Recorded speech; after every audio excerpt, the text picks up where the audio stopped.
नमस्कार। Short duration crops में एवं वेजिटेबल क्रॉप्स में अक्सर हम रेगुलर फर्टिगेशंस करते हैं।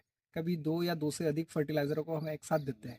लेकिन क्या आप जानते हैं किसान साथियों कि इन फर्टिलाइज़र को आपस में मिलाना चाहिए या किन फर्टिलाइज़र को आपस में नहीं मिलाना चाहिए? इस विषय में हम इस वीडियो में चर्चा करेंगे।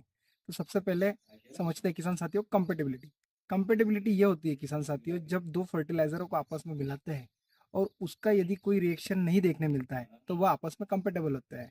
और वह फर्टिलाइज़र जिनको आपस में मिलाने पर केमिकल रिएक्शन होता है, वह कंपेटेबल नहीं होते हैं। तो किसान साथियों, आज की इस वीडियो में हम बात करेंगे किन खादों को आपस में हम मिला सकते हैं और किन खादों को आपस में नहीं मिला सकते।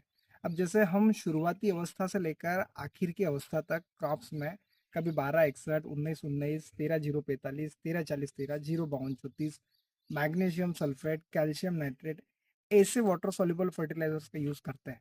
तो किसान साथियों, आपको हमेशा ये ध्यान रखना है, फॉस्फेटिक जो फर्टिलाइजर होते हैं जैसे 1261, 1340, 13-052, इन फर्टिलाइजर्स के साथ आपको सल्फेट फॉर्म के जो फर्टिलाइजर्स होते हैं इनको आपको मिक्स नहीं करना है।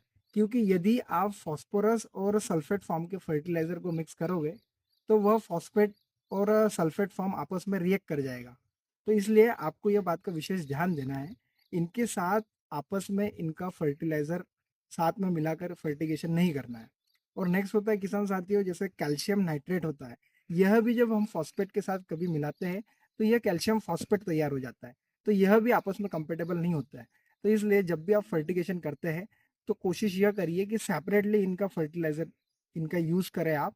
जो इसके साथ जो कंपेटेबल होते हैं उन्हीं खादों को आपने साथ में मिलाना चाहिए। नहीं तो इससे होता क्या है कि हमारा इकोनॉमिकल लॉस तो होता ही होता है, साथ ही साथ यह जो है आपका प्लांट द्वारा एब्जॉर्ब नहीं होते हैं और फिक्सेशन का आपको प्रॉब्लम देखने मिलता है और वही टैंक में ही घोल फटकर इनसॉल्युबल फॉर्म तैयार कर लेता है। तो किसान साथियों, इन सब बातों का विशेष ध्यान रखते हुए ही आप आपका फर्टिलाइजर शेड्यूल या फर्टिलाइजर इनको देते रहे। तो किसान साथियों, जानकारी अगर अच्छी लगी वीडियो को लाइक करें, शेयर करें। धन्यवाद।